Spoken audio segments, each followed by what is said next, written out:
예, 우리말에 물 위로 올라온다는 표현이 있습니다. 뭔가 긴가민가 그 정체를 잘 모르겠다 싶었는데 어느 지점에 이르러 선명해질 때 물 위로 올라왔다, 물 위에 올라온다라는 표현을 씁니다.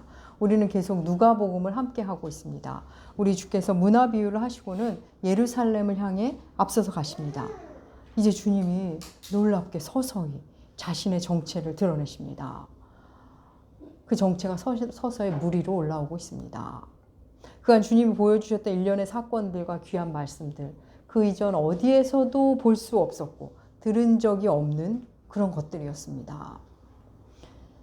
자신이 하나님의 아들이라고 말하는 이 나사렛 출신의 예수, 구약의 모든 말씀이 자기에 대해서 얘기하고 있는 거라고 말하는 이 예수, 그분의 정체에 대해서 그 당시 사람들은 세 가지로 추정할 수 있습니다. 하나는 사기꾼, 다른 하나는 미친 사람, 그리고 마지막 하나는 진짜 하나님의 아들, 진짜 구원자, 메시아. 이 세 가지 가능성입니다. 사기꾼으로 보자니 뭔가 다른 의도가 있는 것 같지 않고 뭐 뺏어갈 것 같지도 않고 더욱이 그분이 주는 진실함에 사람들이 압도됩니다. 또 미친 사람으로 보기에는 너무나 온화하고 약자를 대하는 모습이 남다릅니다. 그렇다고 메시아라고 보기에는 아직은 잘 모르겠습니다. 나사렛 출신의 예수를 예의주시하는 사람들은 그분의 정체가 어서 물 위에 올라오기를 기다리고 있습니다. 여러분, 정체가 드러난다, 정체를 밝히는 일, 이게 외부로 인해 어떤 일로 인해서 밝혀지기도 하지만 스스로 정체를 밝히기도 하죠. 여러분, 우리 주 예수 그리스도는 그분이 정체를 밝히시기 전에는 그 누구도 그분의 정체를 밝힐 수 없는 분입니다. 우리 지난주 문화비유 함께 했습니다. 문화비유 말씀하시고 우리 주님 지금 예루살렘을 향해 가시는 중이죠. 우리 주님은 여리고를 거쳐서 감람원이라고 불리는 산, 감람산이죠. 감람나무가 많아서 감람산으로 부릅니다. 감람나무 뭐죠? 올리브나무입니다. 산이 높지 않아서 감람산이라고도 하고 감람원이라고도 부르는 겁니다. 감람산은 벳바게와 베단이라는 마을에 인접해 있고 바로 그곳에 겟세마네가 있습니다. 겟세마네는 기름을 짜는 곳이라는 뜻입니다. 올리브 열매를 이렇게 거두어서 그곳에서 기름을 짰기 때문에 붙여진 이름입니다. 주님은 지금 감람산 근처 벳바게와 베단이 근처에 계십니다.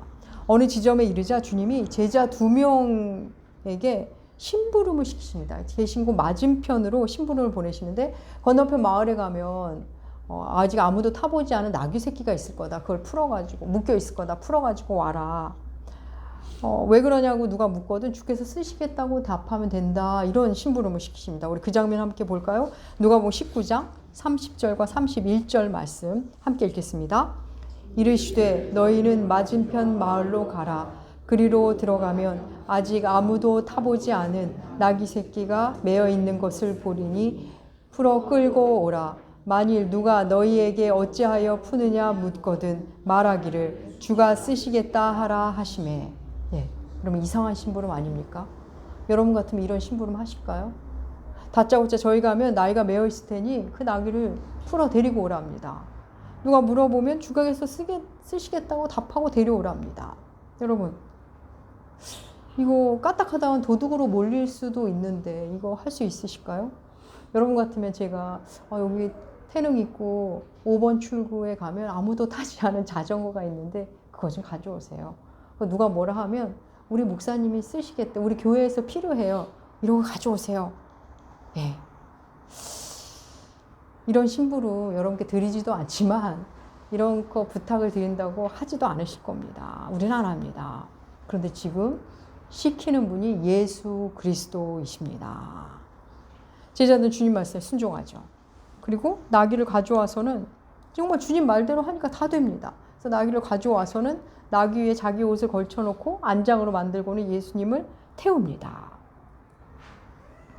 그리고 또 어떤 사람들은 주님이 나귀에 타시자 주님이 걸어갈 길에 자기 옷을 깔죠. 우리 그 장면도 한번 볼까요? 누가복음 19장 35절과 36절 말씀 함께 읽겠습니다.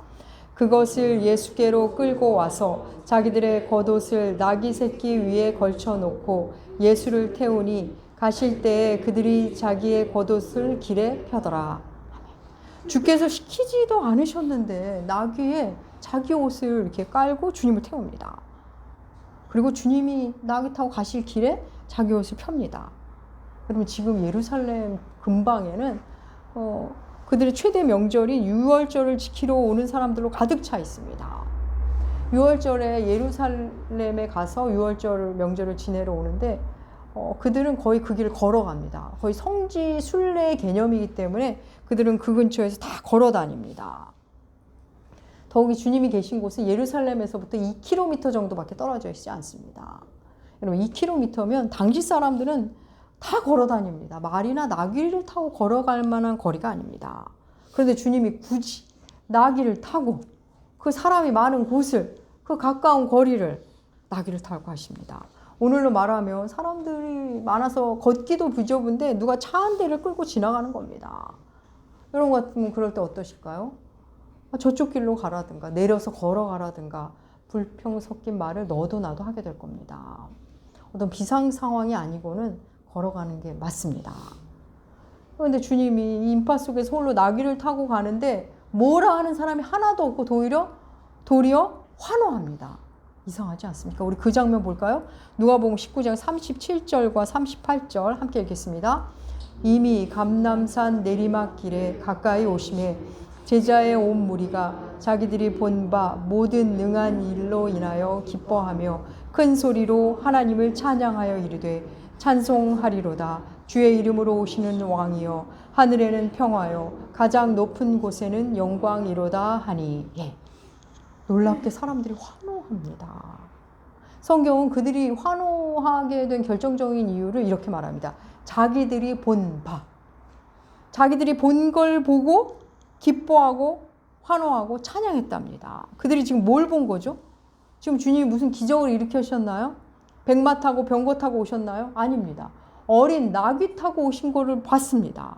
사람을 처음 태워보는 나귀라 미숙하게 움직이는 그 나귀를 타고 오시는 그분을 보고 환호합니다. 여러분 이게 환호할 일인가요? 여러분 그동안 아무 생각 없이 읽으셨다면 한번 생각해 볼까요? 이게 환호할 일인가요? 여러분 성경을 읽다 보면, 성경을 내가 사랑하고 정성스럽게 읽다 보면 하나 둘씩 궁금해지는 것들이 있습니다. 질문이 생깁니다. 이게 왜 그런 거지? 오늘도 여러분 그냥 그동안은 뭐 그렇나 보지 했다면 조금 궁금함으로 만나셔도 좋습니다. 이게 왜 이러지? 여러분 이 예루살렘에 모인 사람들 예수님이 누군지 아직 잘 모릅니다. 주님의 정체에 대해서 잘 모릅니다. 그런데도 환호하고 찬양합니다. 더욱이 이들의 찬양의 내용이 너무 놀랍죠. 주의 이름으로 오시는 왕이여 하늘에는 평화 가장 높은 곳에서는 영광. 이렇게 왕이라며 찬양합니다. 어떻게 이럴 수 있을까요? 이들은 왜 이러는 걸까요 도대체? 이들이 이러는 것은 구약의 이 말씀 때문입니다. 스가랴 9장 9절 주보에 실었습니다. 스가랴 9장 9절 말씀 우리 함께 읽겠습니다. 시온에 따라 크게 기뻐할지어다. 예루살렘에 따라 즐거이 부를지어다. 보라 내 왕이 내게 임하시나니 그는 공의로우시며 구원을 베푸시며 겸손하여서 나귀를 타시나니 나귀의 작은 것 곧 나귀 새끼니라. 아멘. 이스라엘 사람들은 이 스가랴서 말씀을 다 압니다. 모두 다 안다고 생각하시면 돼요. 하나님께서 메시아를 언젠가 우리에게 보내주실 텐데 그분이 오시면 나귀를 타고 오실 거라는 건 압니다. 언제일지 몰라도 나귀 새끼를 타고 온다는 것, 새끼 나귀 타고 온다는 걸 아시죠? 다 알고 있습니다. 스가랴서의 이 말씀 때문에 예루살렘 주변에서 나귀를 타는 사람은 없습니다. 예루살렘 주변에서 나귀를 탄다는 것은 자기가 메시아라고 공포하는 행위가 되기 때문입니다. 그런데 예수가 새끼 나귀를 타고 들어가십니다. 스가랴의 예언을 아는 이스라엘 사람들이 이 장면을 보고 환호할 수밖에 없습니다. 스가랴 말씀을 모르면 이 장면 자체가 너무 무슨 일인지 정말 생뚱맞고 이해할 수 없는 장면이 됩니다. 그런데 여러분 여기서 우리가 이 환호 속에 계신 예수님의 모습을 한번 생각해 볼 필요가 있습니다. 여러분 그동안 예수님은 사람들이 어느 정도 모이면 그 자리를 피해 오셨습니다. 주님을 왕으로 모시려고 하면 항상 그 자리를 떠나셨습니다. 대표적인 한 곳 볼까요? 우리 요한복음 오병이어 사건 이후에 사람들이 예수님을 왕으로 모시려고 할 때의 일입니다. 요한복음 6장 15절 주보에 실었습니다. 예, 함께 읽겠습니다. 그러므로 예수께서 그들이 와서 자기를 억지로 붙들어 임금으로 다시 혼자 산으로 떠나 가시니라. 예, 사람들이 주님을 왕으로 모시려고 하자 사람들을 그제 피해서 혼자의 자리로 가십니다. 사람들이 열광하면 늘 피하셨던 분입니다. 또 주님은 병을 고치신 후에 또 귀신을 쫓으신 후에 그 치유받은 사람에게 말씀하셨죠. 늘 내가 그리스도라는 것을 말하지 말라고 누누이 말씀하셨던 분입니다. 그런데 이날은 다릅니다. 사람들의 환호 속에 그냥 계십니다. 찬양을 받으시면서 그냥 행진을 하십니다. 더욱 예수 스스로가 나귀를 준비시키셨습니다. 사랑하는 여러분, 주님이 이제 자신의 정체를 드러내고 계시는 겁니다. 주님의 정체가 물 위로 올라오고 있습니다. 우리 주님은 어린 나귀를 타고 예루살렘에 들어오시는 것으로 자신의 정체를 그렇게 물 위로 드러내십니다. 그럼 오늘 말씀에 보면 예수께서 그리스도 되심을, 그분이 왕이심을 드러내는데 필요한 것들이 몇 가지가 있습니다. 먼저는 어린 나귀죠. 어린 나귀. 그리고 그 묶인 나귀를 풀어서 데리고 오라는 주님의 말씀에 순종하는 제자들이 필요합니다. 또 제자들이 가서 나귀를 풀 때 주께서 쓰시겠다는 말에 순순히 나귀를 내어줄 나귀 주인도 필요합니다. 또 주님을 나귀에 태울 제자도 필요하고, 자기 옷을 벗어서 나귀 그 안장을 만들고 또 주님 가실 길에 그럴 사람도 필요합니다. 또 나귀 타신 주님을 보고 스가랴서 말씀을 기억하며 찬양하고 환호하는 사람들도 필요합니다. 그렇습니다. 예수의 정체가 물 위로 올라오는 데는 주의 왕되심에 참여하는 사람들이 필요합니다. 주님 말씀이라면 그저 아멘 하고 순종하는 제자들, 나귀가 있을 거야 하면 또 네 의심치 않고 가고, 풀어오라 하면 풀어오고, 이렇게 말하라 하면 이렇게 말하고, 주께서 쓰시겠다 하면 아무 말 없이 내어드리고, 주를 위해 내 겉옷을 깔고 내 겉옷을 밟으시도록 겉옷을 벗을 사람들, 그 주를 보고 말씀을 떠올리며 기뻐하고 환호하는 사람들, 그들이 필요합니다. 그러나 여러분, 예수님은 바로 그런 사람을 통해 자신의 왕 되심을 드러내십니다. 사랑하는 여러분, 오늘날 예수가 왕인 걸 세상이 어떻게 알까요? 바로 그런 사람들, 바로 그런 우리를 통해서 그들이 보게 되는 겁니다. 우리가 예수를 왕으로 모실 때 그런 우리를 보며 사람들이 저 사람들이 예수를 왕으로 모시는구나 이러면서 시작하면서 그들이 왕으로 받아들이게 됩니다. 하나님은 그런 방식으로 당신을 드러내십니다. 그러면 제가 어디 가면 나무교회 목사로 소개하고 또 소개됩니다. 제가 나무교회 목사인 걸 제가 이렇게 소개도 되고 소개하기도 하지만 결국 누가 그걸 증명해주고 드러내줄까요? 여러분이에요, 여러분. 여러분이 우리 교회 목사님이시죠. 나무교회 목사님 맞습니다. 이렇게 여러분이 저의 정체를 드러내는 가장 좋은 분들입니다.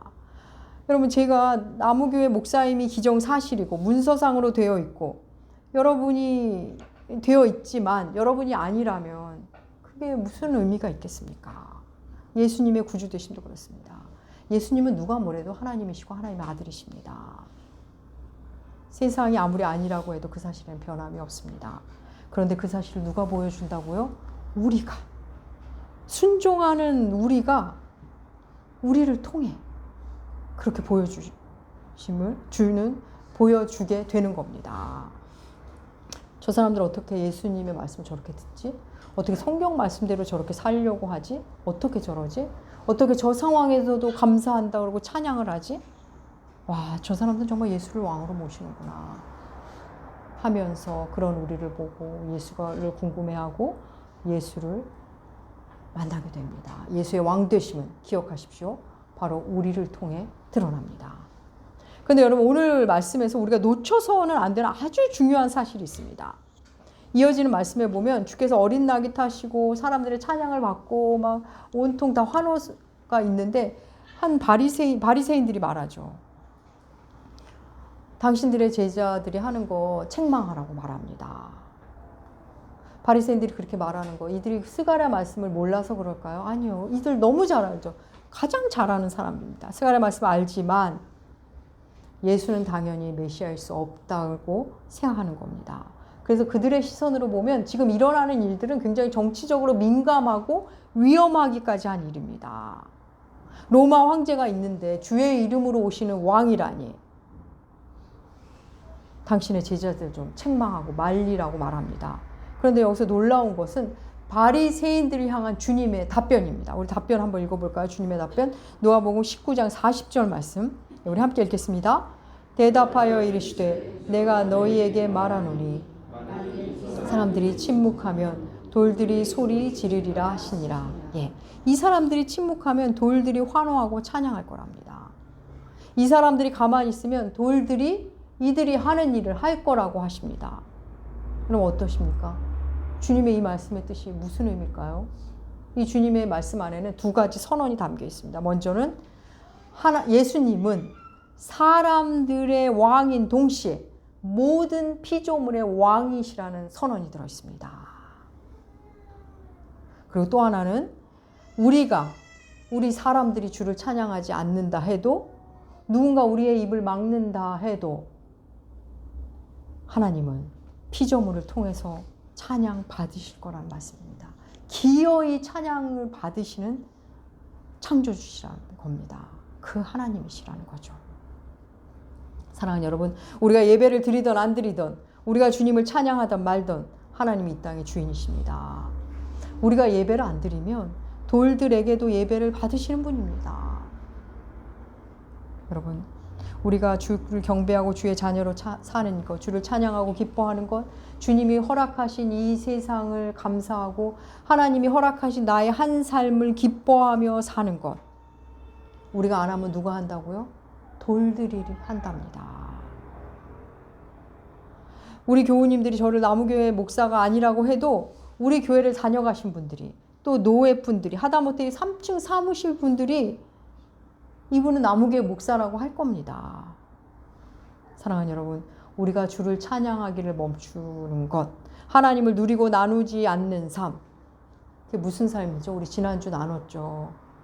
주님이 주신 한 문화를 수건에 싸놓은 사람, 그렇게 주님을 오해한 사람, 하나님을 알려고 하지도 않고 하나님을 기뻐하지도 않고 찬양하지도 않고 나누지도 않고 누리지도 못하고, 그러면서 나 혼자 잘 믿으면 되지 하는 그럴듯한 말로 자기를 속이고, 그러면서 내가 교회 다니는 거 누가 알까 봐 쉬쉬하며 사는 삶, 그게 바로 한 문화를 수건에 싸놓고 사는 일이라고 우리 나누지 않았습니까?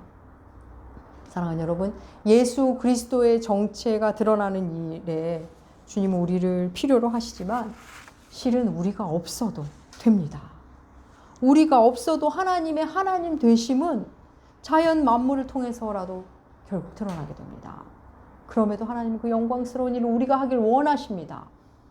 그럼 우리가 누릴 그 복된 일을 돌들에게 빼앗기시겠습니까? 우리가 누릴 그 큰 은혜와 복을 돌들에게 양보하고 싶으십니까? 여러분, 우리가 교회를 세워가지 않아도 하나님은 주님의 교회를 다 세워가십니다. 그런데 그 일을 우리가 하면 좋겠다 하시는 겁니다. 여러분도 그런 거 있죠. 다른 사람이 해도 좋지만 내 아이가 좀 했으면 좋겠다, 그 일을. 그 의미, 그 좋은 일을 좀 내 아이가 했으면 좋겠다. 그러면 주님의 마음이 좀 더 이해되실 겁니다. 여러분, 우리가 한다는 그 헌신 안 해도 됩니다. 교회 안에서의 헌신?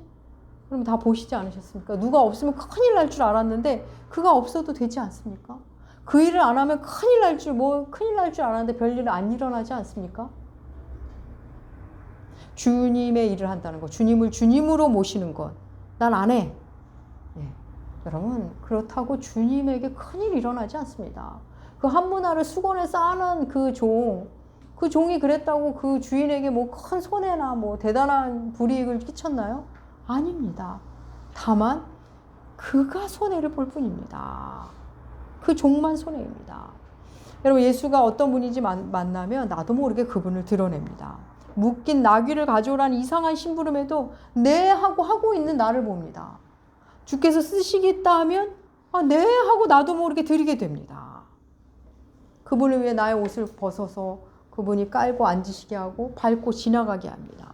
여러분, 성경에서 옷은 그 사람의 정체성이죠. 옷을 깐다는 건 나를 드리는 행위입니다. 나 자신을. 기쁘게 그 일을 하기 시작합니다. 예수가 왕이심을 드러내는 일, 하나님 우리를 통해 하고 싶어 하십니다. 내가 안 하면 다른 사람이 할 거고, 다른 사람이 아니면 돌들이라도 합니다. 여러분, 교회를 세우는 일, 천사에게 맡기시면 훨씬 잘하겠죠. 근데 우리에게 맡기십니다. 다른 똑똑하고 돈 많고 사회적 지위 높은 사람에게 하면 잘하겠죠. 근데 하나님은 우리에게 맡기십니다. 여러분, 이 자리를 빌어 선포합니다.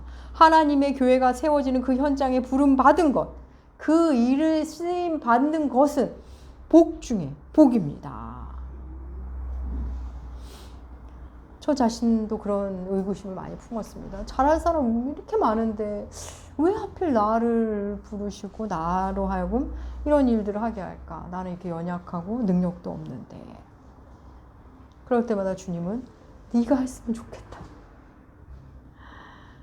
그게 너에게 영광이 되는 일이다. 이렇게 가르쳐 주십니다. 제가 아니어도, 훨씬 잘하는 사람 많죠. 제가 안 해도 하나님 나라는 계속 갈 겁니다. 이루어져 갑니다. 하지만 제가 손해를 봅니다.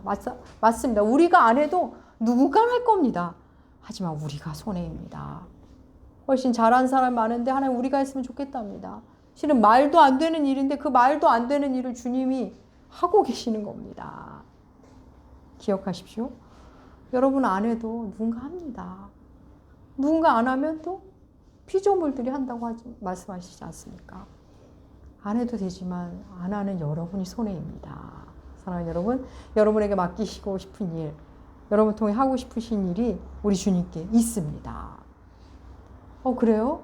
주님이 저를 통치하시면, 주님이 저를 강권하시면 제가 그때 주님의 통치 안에 들어가서 그런 말 할게요. 근데 그러님이 안 그러시는 것 같아요. 맞는 말일 것 같죠. 근데 여러분, 순서가 바뀔 때가 많습니다. 우리가 순종을 하면 주님이 통치가 임하게 되는 겁니다. 연수가 흐를수록 여러분 그걸 아시게 될 겁니다.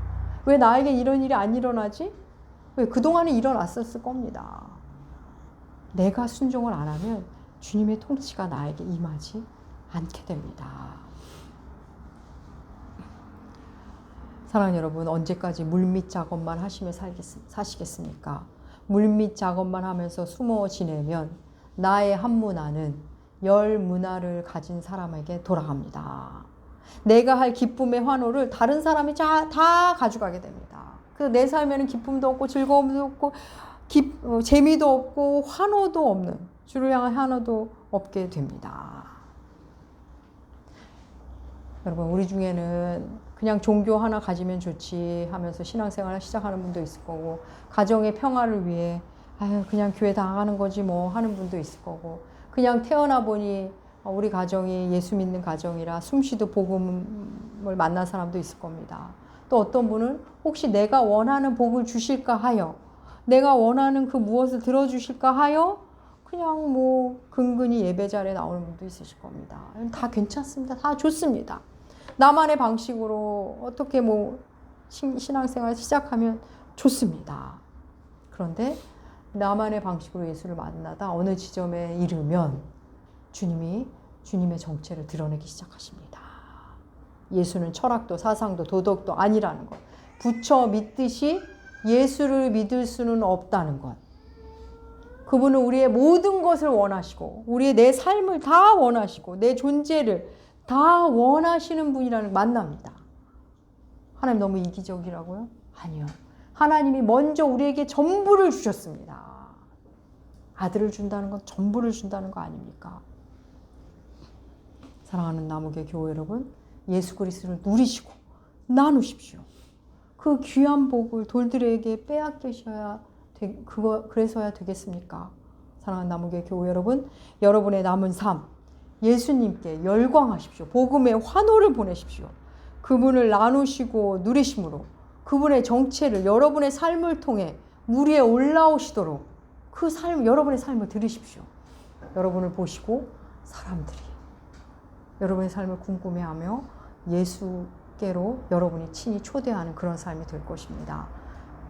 그 삶에 그 일에 크게 쓰임받는 여러분들 되시 주의 이름으로 축복합니다. 기도하겠습니다. 하나님 우리 아버지, 주를 찬양하는 일에 예수를 환호하는 일을 우리가 하루도 거르지 않게 하여 주시옵소서.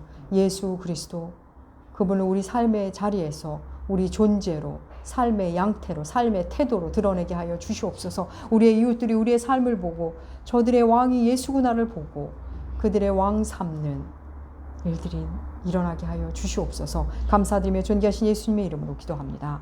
아멘.